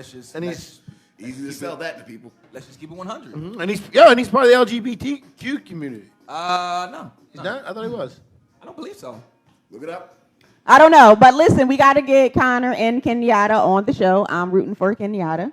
But yeah, let's go ahead and send some emails, get them on the show. Kenyatta has actually been on the show before. Yeah, we got pictures with him and stuff. While he was out here kind of campaigning because Lancaster will then be in his district as a senator. And he came out to the town to kind of see what it was about and everything. And he was like, I had no idea that Lancaster was so lively. Of course, because he went outside and met TCP in the morning, hanging out in front of Blazing Jays. And so, yeah, that's how that came together. But yeah, shouts out to him, friend of the show. And he actually does watch on IG Live every now and then. So shouts out to you, brother Malcolm Kenyatta, who is running for state senator. So we are all super excited and we support him in that effort. And so we are going to keep it going. We got more stories and we got an in-studio guest. Let's kick it to the guest. Kick it to what? What? It's on you. All right. Okay, are we doing the next story? All right. Oh, it's the last story. All right. So our next story, I'm going to bring it up for you guys. Guys, can you take it for just a moment for me, please? Just want to let you all know that TCP in the Morning is brought to you by Penny.com. That is PENNIE.com. Penny.com, Pennsylvania's #1 healthcare marketplace where you can see how much you can save right now, today. Again, folks, that is Penny.com, PENNIE.com, where 9 out of 10 Pennsylvanians qualify for some kind of financial assistance. Folks, Penny.com. All right. Hey, Michigan mother went viral this week after using a racial slur at a school board meeting. Aren't we excited? Our school board meetings don't pop like this. They just be long. All right. So the unidentified white woman went on a rant during Monday's meeting about her son getting in trouble at the high school for saying the N-word on Snapchat. Well, you know what? I have 2 young white boys, one of which got in trouble for saying the N-word on Snapchat, said the parent. She defended her son, saying his dark chocolate auntie got him onto Straight Outta Compton. My address was put out there, the mother continued. We were threatened. And why? because he said the N-word? I'm sorry, this happens to be in every song. The FCC, the John Conyers, and Who's Who are in charge of this sugar honey iced tea are basically allowing this. The board member cut her off politely and warned the woman to watch her language. The woman went on to describe herself as an inner city person who was down with the culture, as she intentionally put her son in a very primarily all black dance class. Cell school, you name it. I'm into all of those things. One board member appeared quite shaken over the woman's racial slur. I've never heard the N-word used in front of our colleagues here, and it's very upsetting, said the public school member. And I don't. I have the floor. We need to talk about politics. We don't disparage people. We don't use slurs of any kind. And the argument that can be heard in other places is most offensive argument and has led to countless atrocities in our history, said the superintendent. Several Grosse Pointe residents are outraged that the woman was allowed to continue speaking after uttering the N-word. Some parents reacted to the moment in a private Facebook page for the residents. Famed civil rights attorney Ben Crump saw the viral video, writing a tweet. A parent used the N-word in a public school board meeting. The board members didn't address her offensive comments until after she finished speaking. What example are we setting for our children by allowing this disgusting language to continue? Per the school's policy against vulgar and profane language, the woman's son was reportedly suspended for 4 to 10 days for using the N-word online. If you have watched any board, in a statement after the meeting, Grosse Pointe School Board President reacted to the backlash over allowing the woman's rant to go on after she hurled the N-word. And he said, if you've watched any board meetings during my time as president, you have seen me emphasize how critical it is for us to model civil discourse and listen to all voices, even when we disagree. By nature and professional training, I am a peacekeeper, but do not think my willingness to listen means I or the board agree with the use of such language. We condemn this language. So that's what happened in Michigan. A white lady used the N-word because her son was suspended for using the N-word in Snapchat because his tanned auntie got him on to Straight Outta Compton. So you hear that, white people? Don't let your kids watch Straight Outta Compton, listen to rap music, or watch any of those other films with black folks in it, because then that legitimizes them using the N-word and being offensive to all their black and brown friends. Gentlemen, to the desk. Oh, man. There's so many different stories where, I mean, for her to say as many times as she did in the way she was saying it, like she got comfortable with it. Well, I mean, she's already comfortable with using the word because obviously her kid is. She got comfortable with using it around other people and saying it and trying to make it seem like it was something else, just like other parents have done before. This isn't the first time this has happened. It's not going to be the last time. All right. Principals have said the N-word. Teachers have said the N-word. Some of them have not been suspended. Some of them have gotten a slap on the wrist. Either way, they still got teaching jobs. They're still in it. Where's this at? You know, to say you're an inner city, you know, I'm down with the culture. You pretty much just try to say you have the pass. Nah, I mean, she votes black guys. Yeah, she said, really? yeah. I thought it meant that she was poor. And I'm like, so you just poor white trash? I didn't. She says she's down with the culture. All right. Now, down with the culture. If you were down with the culture, then you wouldn't even bring this up. You would have that conversation with your son.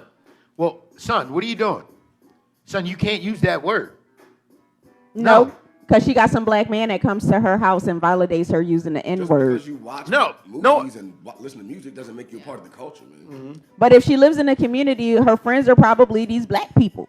Right. And then we know how black people be so enamored with a white person heel toeing, crip walking. Oh, now you're a part of the family. Or maybe she got some sass. Think about it. She went to a school board meeting and used the N-word, which means what? She's probably using the N-word in front of black people. They're probably not us kind of black people. They're probably internally oppressed kind of black people who look at them and be like, oh, yeah, she's so cool. Look at her. Oh, my gosh. Let's be friends.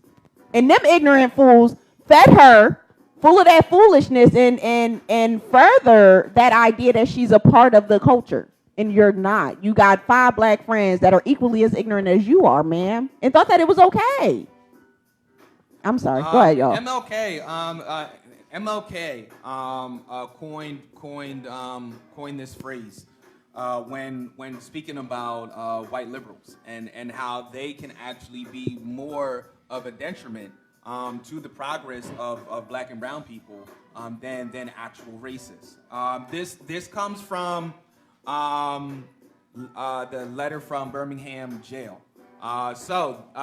This excerpt says from MLK, I had hoped that the white moderate would understand that law and order exists for the purpose of establishing justice, and that when they fail in this purpose, they become the dangerously structured dams that block the flow of social progress. I had hoped that the white moderate would understand that the present tension in the South is a necessary phase of the transition from an obnoxious negative peace in which the Negro passively accepted his unjust plight to a substantive and positive peace in which all men will respect the dignity and worth of human personality. Actually, we who engage in nonviolent direct action are not the creators of tension.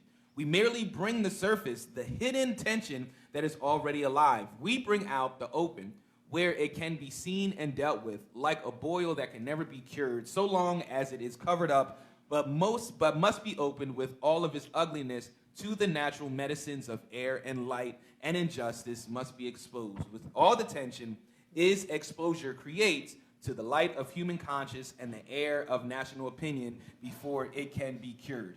Basically saying like we don't need allies that want to feel cool to say the N-word. Oh, y'all know me. I get down with y'all. I can say the N-word. We don't need those kind of allies. We need the kind of allies that are going to tell their cousins that are racist, that are going to talk to their brother, talk to their uncle, talk to their mom and dad and tell them, no, that's wrong. And not just saying, oh, you guys shouldn't say that. I won't be coming to holidays. Right. To have that vigor and to have all the smoke and be like, look, this ain't going to happen at Thanksgiving today. That's what we need. And if that energy isn't coming, if you're just saying, oh, well, we're just not going to invite Uncle Joe. Oh, well, we know that Grandpa Jackson, he's old school. Like, no, that's dead. That's dead. If you are a true ally, you got to fight it with intensity and vigor. And this is what we see here. Somebody too cool for their own skin. Oh, yeah, I'm allowed to say the N-word and then feel so comfortable to say it in a public forum. But they're comfortable because we also give them that platform. Yes. I see so many artists who are like, I've empowered the word, I'm using it, it doesn't offend me, and that's fine, and that's your prerogative, but I think they are sending a message to so many people, white people specifically, that they are allowed to and should feel empowered to use this word because it's art, because it's in music. And then, they feel like, like the number one consumer of hip hop and rap is the white consumer. Like, white people consume our music and our gifts and our talents way more than we do. They pay for it. And so they feel like they own it. They feel like they own the term. And so, I mean, we are also empowering them in that. And that's, like, I don't know if that's like self-inflicted, internalized hate as well, but I mean, I don't think that anyone should be just able to say it. I don't know. Right. That's just my opinion. Right. Absolutely. To the comment section before we get to our guest. If anybody wants to add in any extra commentary, please do. I did listen, don't have the conversation with your black friend. Don't go up to your black or brown friend and go, hey, my uncle's real. Don't have that talk with them anymore, Like, don't do that. Right. Like, go have the talk with that uncle. Right. All right? Like, if you're not racist, don't just date black people. Marry them if you're going to get married. Right. Don't just yeah, you know what I mean? Because, like, think about how many people go, oh, well, I dated a black person. Right. I see you stopped. Right. You know, like you marry them. Like first, my husband is white, and he will be the first one to tell you that does not give him a pass now to stop learning, to stop growing, and to stop doing his due diligence. He is not automatically an ally because he's my husband. That's not how this is gonna work. Yeah, it's it's funny how much they still have to learn year after year. I mean, we have 2 children, and it's still like, how do you not? you don't get it. Why don't With you all get the it? love in my heart. I love you. Like- I mean, yeah. So. You know I'm trying, right? Help me help you. Right. Jen says, morning, still waking up here. GI says that he left Philly years ago. And then Rebecca says, I personally ran as a candidate with no experience, but just knowing that change was needed. And even though I didn't win, it made a difference in my community and started lots of necessary conversations.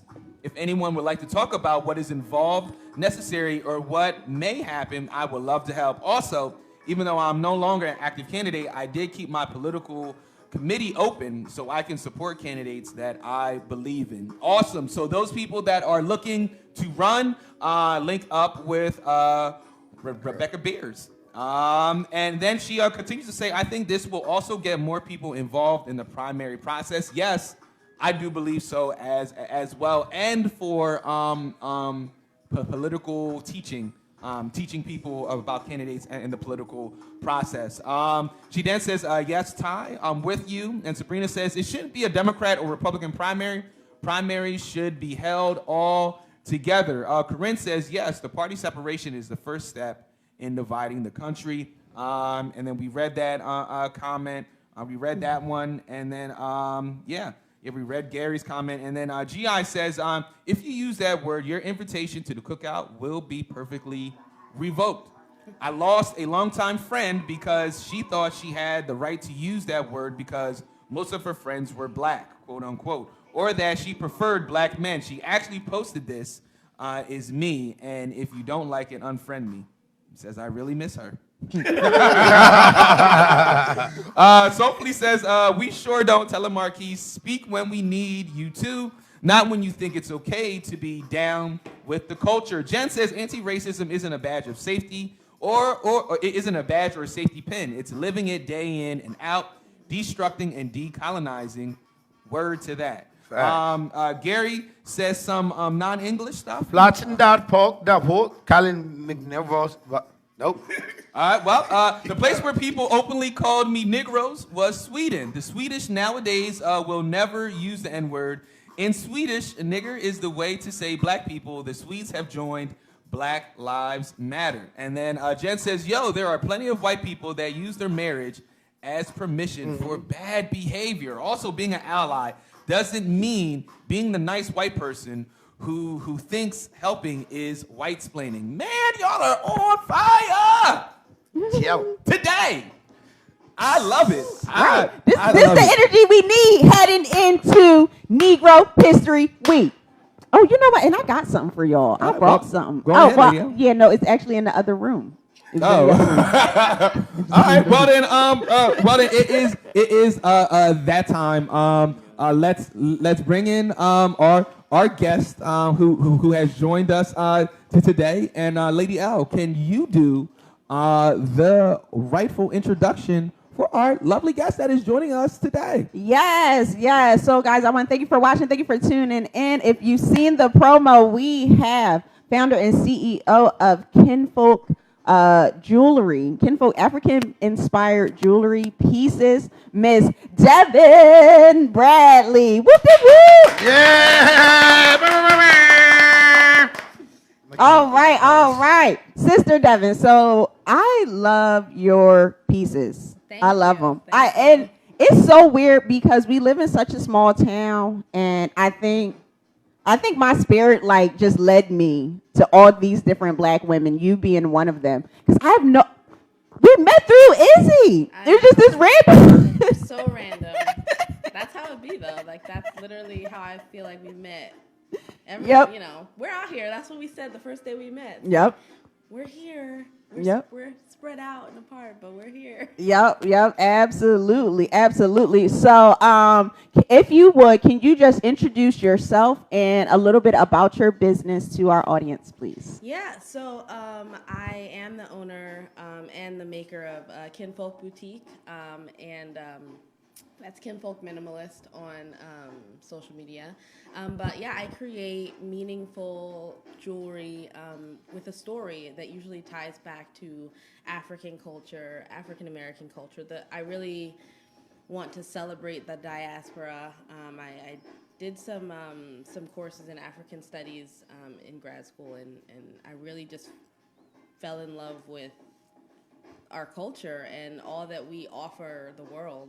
And this is just kind of my way of, it's one of the ways that I elevate our culture, really.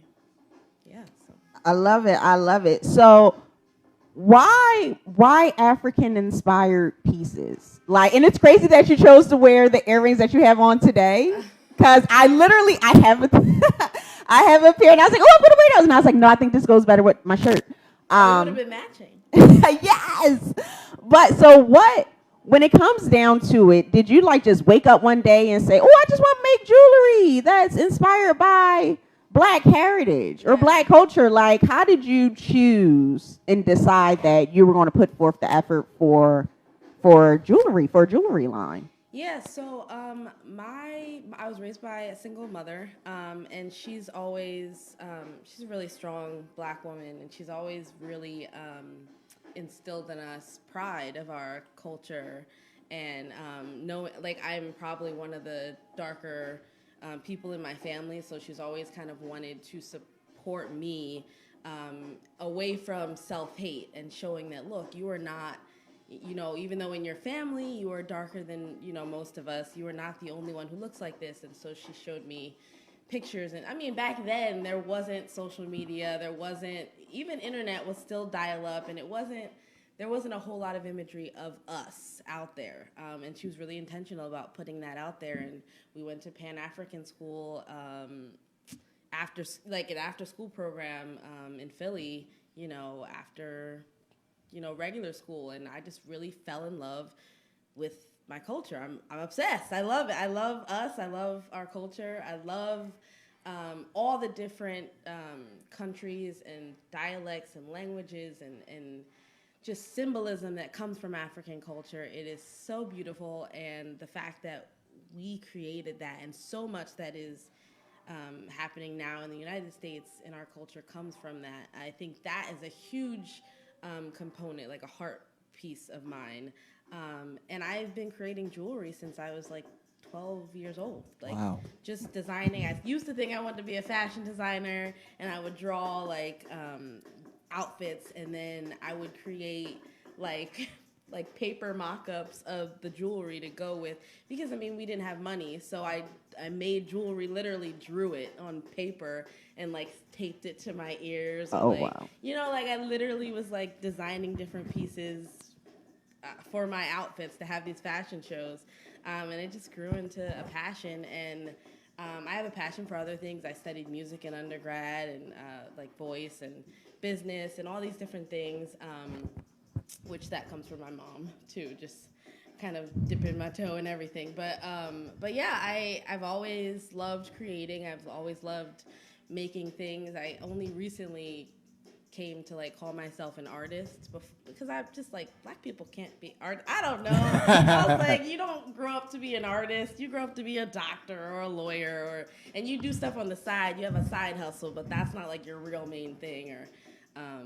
But yeah, now it's just undeniably a part of who I am. And so focusing on African culture and the idea of minimalism, which is not like white walls and white floors and white clothes and like what we think minimalism is. Minimalism, it seems real sterile. Yeah, it's not. That's Eurocentric minimalism, and that's why I kind of focus on like Afrocentric minimalism, because the whole point is focusing on what matters in a scheme, in a color palette, like bringing out the things that really, really need to be seen, and just not focusing on everything else.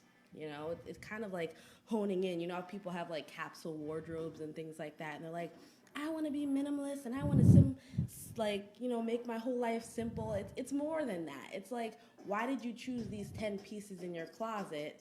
Why did you choose to make these 3 pieces of jewelry your everyday piece? Like, they have meaning to you, and that's really what minimalism is about. And so taking that along with Afrocentrism and, you know, just celebrating the diaspora is like legit a passion of mine. So. Wow, wow, wow. Well, speaking about the diaspora, right? You actually have a new line coming out. Yeah, so I actually, in addition to owning Kinfolk, I actually work at Brett Miller Jewelers here in Lancaster. BLM. Yeah. So Brett Miller and I have collaborated to create a line that celebrates Black History Month. It's called Black is Beautiful.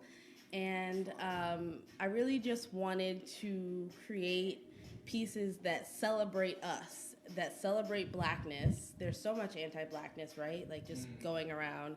And I really wanted to focus on the positive aspect. Not that, you know, everyone has a positive and a negative side to them. That's just undeniable. But I really wanted to focus on what isn't focused on a lot, right? Like Black people, Black culture, Blackness is beautiful. And so we need to celebrate that. We need to say that with pride. And not only Black people should be saying this, right? Because we don't always define the beauty standards. So it's really, I think, important to elevate our culture in that. And so that's kind of how the collection came to be. And so it's 3 pieces, 3 coordinating pieces that I've designed. And they were made in-house by the jewelers at Brett Miller. So really a labor of love, really, really a collaborative effort that we both wanted to do. We both wanted to find a way to celebrate Black culture because it's so important. And so everything from, you know, choosing the beads and, you know, onyx is the main focus of the pieces. Onyx is a very recognizable bead to the Black community, a recognizable gemstone, I apologize. To the Black community, we all know we had that auntie who had the black onyx leopard on top of their mantle. It's just like Black power. Like it's very common. We love it, and so I have featured 4 different finishes of onyx throughout the Diaspora necklace, is what it's called, and that's just to symbolize that the Black community, we are not a monolith.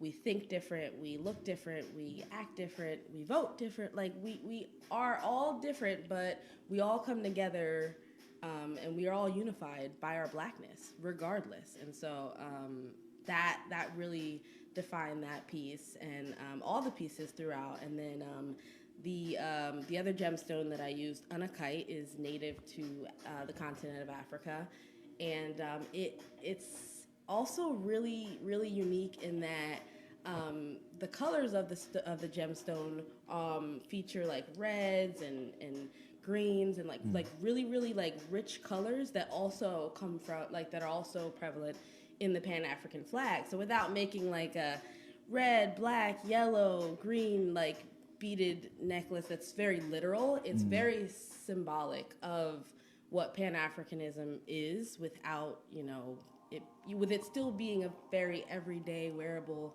piece, So what's the inspiration behind all of this? Because you said that your project with Brett Miller is a labor of love. So like, what's the motivation? What's the thing that keeps you going? Because you said that you're not an artist.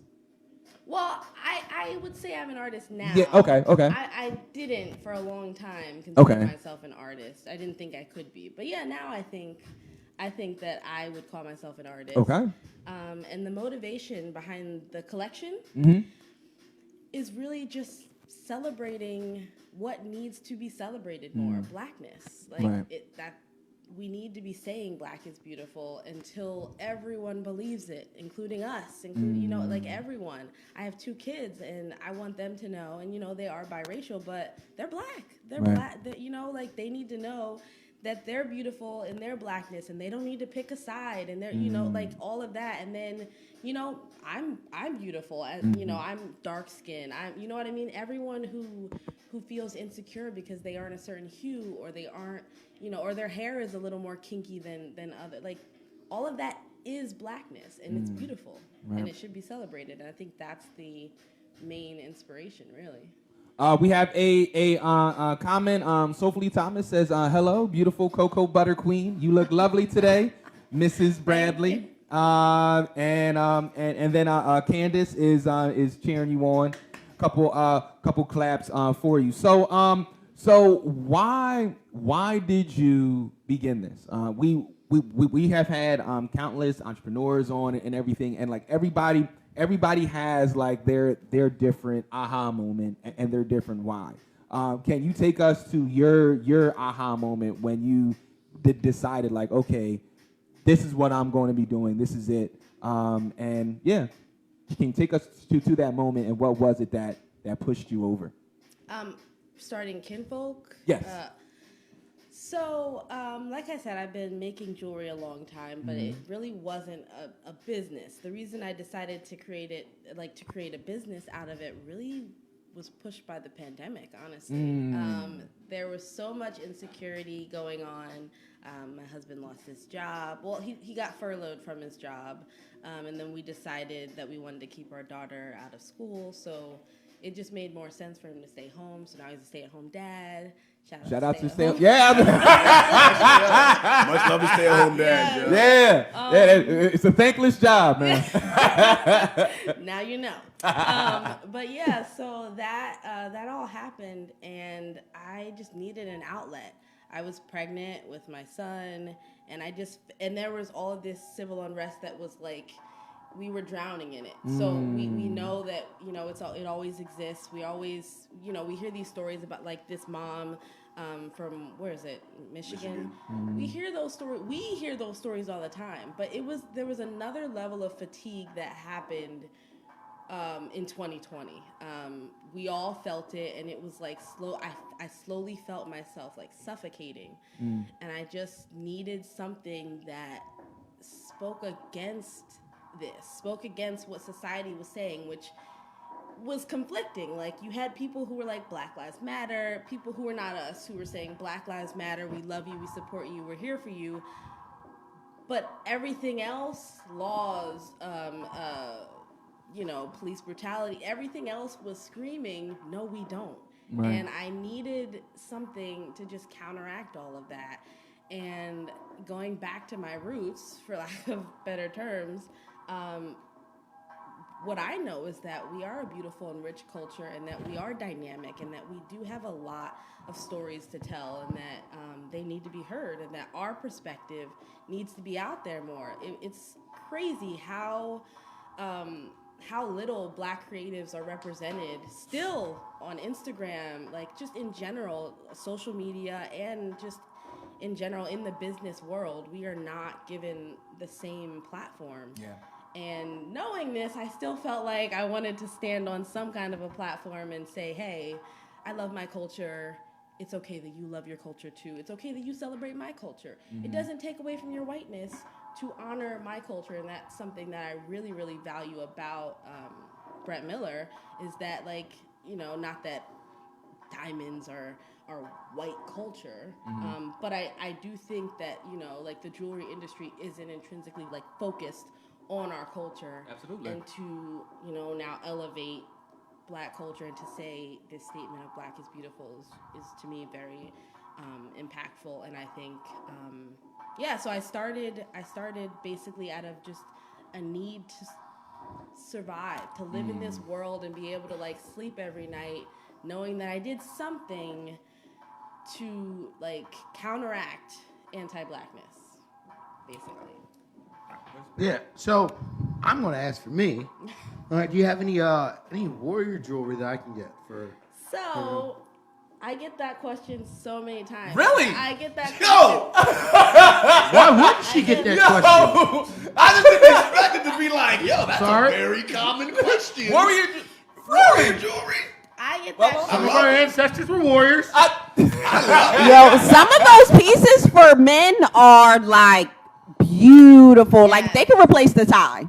Like I'm gonna be honest. Like being a soldier, you see so many different soldiers that have, you know, they have their family crest or you know their heritage. We were Vikings, we were this and that. You know, to where they can wear certain pieces, you know, to fit them. You know, and like that's always been my thing. Like I don't want to wear something because I'm not Norwegian, I'm not a Viking. Right. You know, I'm not a Roman.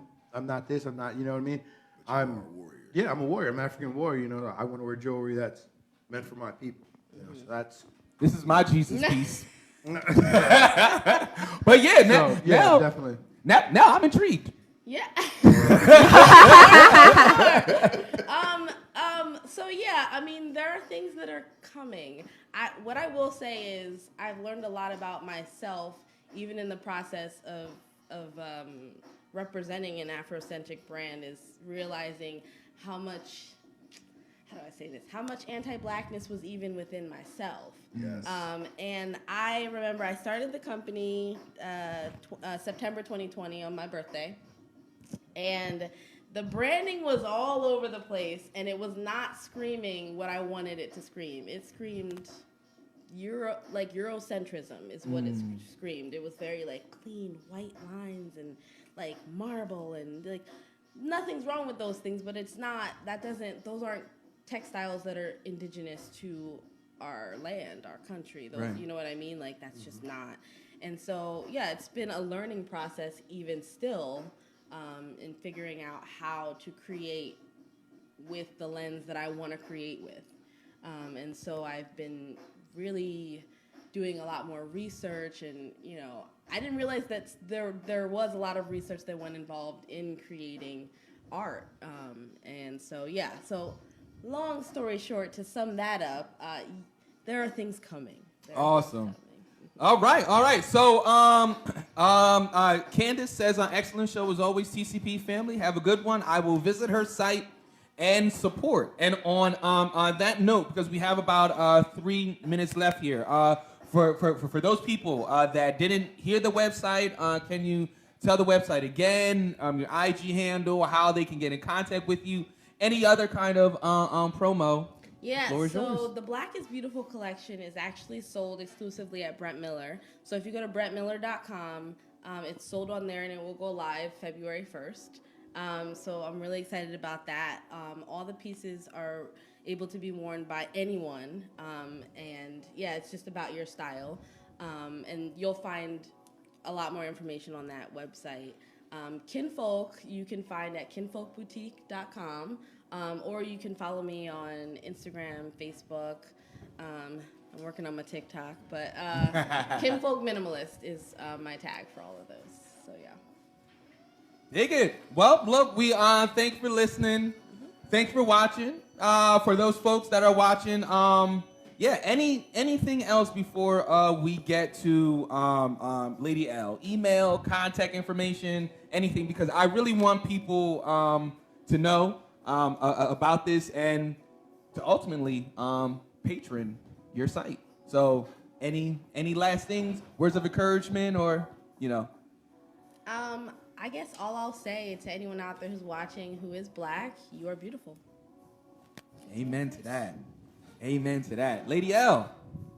Hey guys, all right, thank you for watching, thank you for commenting. Look, you know where we will be at, same time, same place, mañana. Listen, as we continue to explore these CRT banned books, I got an affirmation for you from one of those banned books. You are not a minority. Did you know that?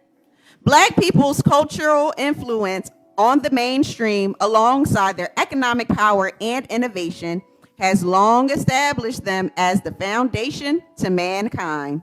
And logically, people who are of the global majority cannot be considered minorities. Over to the desk.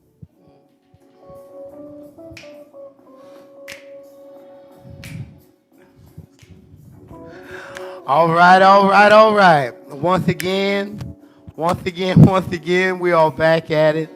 So I like to say to my baby dolls, my baby boys, my princes and princesses, my kings and queens, and everything in between. To he, she, to they, to we, baby. We, baby. I'm going to leave y'all with something a little smooth. Listen, it is Monday, so if you have a special someone, save water and shower together. And remember, it's a slow process. Don't make it slower by quitting. Y'all have a great day, y'all. Hey everyone, want to thank you for listening, want to thank you for watching. Another great show. You can catch us tomorrow, TCP in the morning, same bat time, same bat channel. Folks, this marks week 5 of the Patients Are Waiting Health Equity Festival. If you have not yet got boosted, come on down. If you haven't got your flu shot yet, come on down. If you haven't got your first shot yet, come on down. If you got your first shot, but not your second shot, come on down. If you're hungry, baby, let us feed you. Food was free last week. Y'all missed it. You definitely missed it. If you need a good time on a Friday before you go out, baby, come on down. If you need a free tablet, baby, come on down. If you need some rental assistance or some heating assistance, baby, come on down. We do this like we're doing it for TV. This week we are on the road. Cannot wait. Thursday we are going to be in Baltimore. B-Ball, what up? Yes, we are going to be in Baltimore. Stay tuned. Travel with us on that. And on that note, folks, want to let you know that we were nominated for Podcast of the Year. So yes. Shout out to the African American Alliance and for the person or people that nominated us. We thank you. We appreciate you. We love you. And let's take this thing straight to the top. We'll see you mañana. Morning. Wake up, guys. It's TCP in the morning. Wake up! Wake up. Wake up! Wake up! Wake up. Wake up. Wake up! Wake up. Wake up. Wake up. It's TCP in the morning. It's TCP in the morning. It's TCP in the morning. It's TCP in the morning. It's TCP in the morning. It's TCP in the morning. TCP in the morning. It's TCP in the morning. It's TCP in the morning. It's TCP in the morning. It's TCP in the morning. Good morning. Wake up, y'all. It's TCP in the morning with the morning tea. Sing TCP in the morning.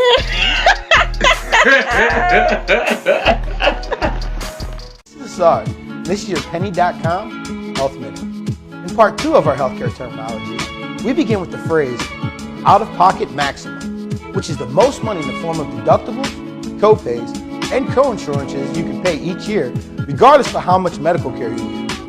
Do you need prescription medication? Well, penny.com has provided a convenient way for you to look at the plans you're considering to see how much your prescription could cost. Network is also a key term you will continuously see while navigating penny.com.